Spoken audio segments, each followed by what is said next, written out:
Okay, question number 1 is a multiple choice. You need to figure out which of those ellipse equations satisfies the ellipse that's given on the graph. First, a good idea is to locate the center of this graph because it is shifted.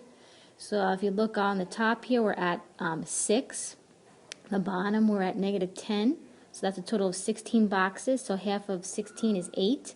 So I counted 8 down to get it to be right about there.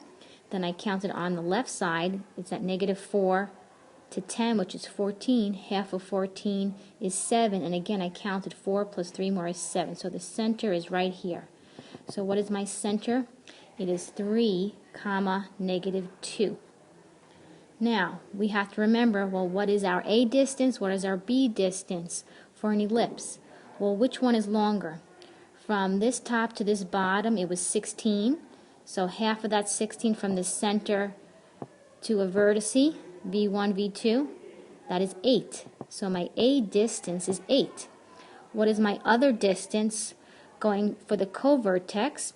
The total from here to here was 14, so half of that was 7. So my B distance is 7. So the longer axis, the major axis, is the y-axis.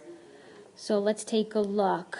For our y-axis, we had our A to be 8. So for y, we need to have it as 8 squared is 64. Well, here's one possibility here, and another possibility is here. So right now we know these two cannot be the ellipse. So it's either A or D. It has to be C, because if we start plugging in our H and our K in the equation, when we plug in 3, it'll be x minus 3 squared.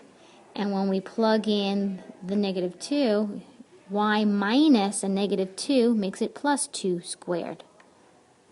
So the choice here is C.